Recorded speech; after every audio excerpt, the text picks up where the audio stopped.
पिछली वीडियो में मैंने लास्ट में आपको छोड़ा था जब हमने चार्ज और मास का डिफरेंस बताया था। अब इस वीडियो में हम इलेक्ट्रोस्टैटिक फोर्स कैसे निकालते हैं उसके बारे में स्टडी करेंगे। तो इस चैप्टर का और पूरी 12th का one of the most important topic जो हम करने जा रहे हैं वो है कूलम्ब्स लॉ। पिछले साल आपने ग्रेविटेशनल कांस्टेंट के लिए एक लॉ पढ़ा था, वो था the gravitational force between two masses is directly proportional to the product of their masses and is inversely proportional to the square of distance between them। अब हम कूलम्ब्स लॉ पढ़ रहे हैं। सो द फोर्स अगर दो चार्जेस रेस्ट पे हैं तो कूलम्ब्स लॉ की पहली बात है वो कंपेरेबल चार्जेस पे लगता है। ऐसा नहीं इस पे प्लस 50 कूलम्ब चार्ज है और इस पे प्लस 1 कूलम्ब, फिर वो नहीं लगता, बस फिर 50 कूलम्ब वाली इसे अट्रैक्ट कर लेगी।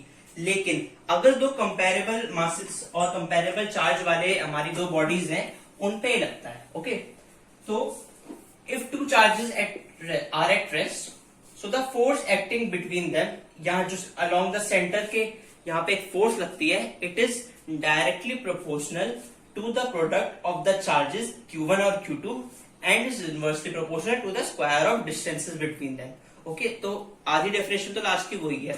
अब F E यहाँ पे इलेक्ट्रोस्टैटिक फोर्स के लिए है, इज इक्वल्स टू Q1, एक मैं थोड़ा स्टार्टिंग से बताऊं, Fe is directly proportional to Q1 Q2, Fe is inversely proportional to the square of distance between them।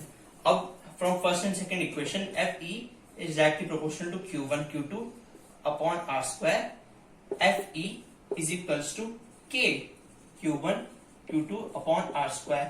जब हम प्रोपोर्शनैलिटी का साइन हटाते हैं तो प्रोपोर्शनली कांस्टेंट आता है, इसे कहते हैं हम K। अब इसमें इस K का क्या रोल है अभी मैं आपको आगे बताता हूँ। आपको पता है Q1 क्या है, charge on first body, Q2 charge on second body, R2 the distance along the centre, मतलब जो लाइन ज्वाइनिंग है उन दोनों चार्जेस को, उसका स्क्वायर। ओके, तो K क्या है, K is the proportionality constant known as electrostatic constant. Electrostatic constant. अब K की हमारी वैल्यू क्या होती है, K is equals to 1/4 pi epsilon naught. Epsilon का सिंबल ऐसा होता है जैसे बिलोंग टू का, ओके, और ये नॉट है NaUGHT, और इसकी स्पेलिंग अगर मैं बताऊं,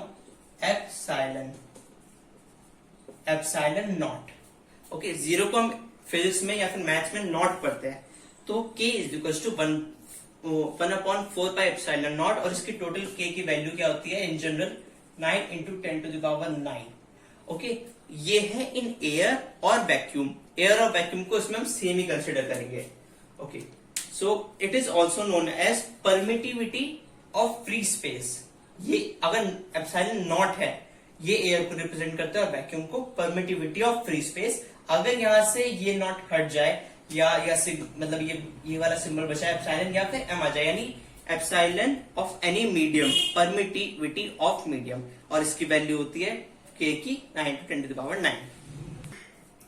अब एप्सिलॉन नॉट की डायमेंशन क्या होती है, एप्सिलॉन नॉट की डायमेंशन है n इनवर्स L3 A यानी एम्पियर, क्योंकि इसमें करंट आता है, ओके, A2 एंड T4।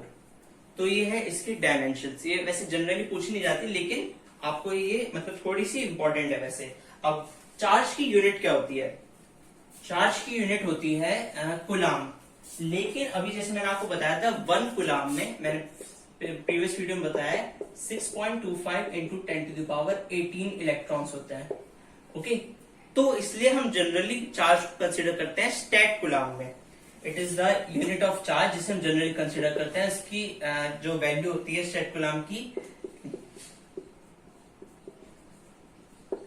अब मतलब स्टैट कूलम्ब की वैल्यू है 1/3 × 10⁹ कूलम्ब। अब charge is generally calculated in micro Coulomb's. ये आपको जब फिगर्स देते हैं मतलब चार्ज निकालने के लिए, तो उसे हम माइक्रो कूलम्ब में लेते हैं, दैट इज 10⁻⁻6 कूलम्ब। नैनो में दे सकते हैं 10⁻⁹ नैनो में, और पिकोमीटर में भी दे सकते हैं, पिको कूलम्ब में मतलब, और उसमें होता है हमारे वैल्यू 10⁻⁻12। तो ये जनरली चार्ज की वैल्यू होती है, लेकिन आपको जनरली इसमें दिया जाएगा ऐसा यूनिट इसकी कूलम्ब है। सो 1 कूलम्ब अगर हमने पूछा जाए चार्ज, तो उसमें इतने इलेक्ट्रॉन्स होते हैं। ओके, अब 1 कूलम अगर हमसे पूछा जाए तो वो क्या चार्ज है?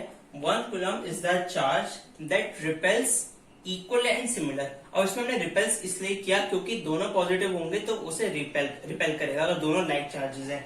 रिपेल्स इक्वल एंड सिमिलर, यानी equal in magnitude, similar in sign. So similar charge with a force that is 9 into 10 to the power 9 newton. ये मैंने अभी आपको वैल्यू बताई थी। इतनी फोर्स से अगर 1 मीटर के डिस्टेंस पे है, 1 कूलम चार्ज डिस्टेंस 1 मीटर, तो जो फोर्स लगेगी उसकी वैल्यू होगी 9 इंटू 10 टू द पावर 9। अब ये 9 इंटू 10 टू द पावर 9 कहां से आई? मैं आपको बताता हूँ। F इज इक्वल्स टू के Q1 Q2 upon are square. के दोनों Q की वैल्यू 1 है, K इंटू 1 अपॉन 1 का स्क्वायर 1, तो K F is equals to K, here K is equals to 9 into 10 to the power 9। तो फोर्स की value हमारी आ गई इतनी। तो फिलहाल आज के लिए बस इतना ही। Stay tuned for later updates. Make sure to subscribe the channel and like the video and share it if you found that informative. Thank you.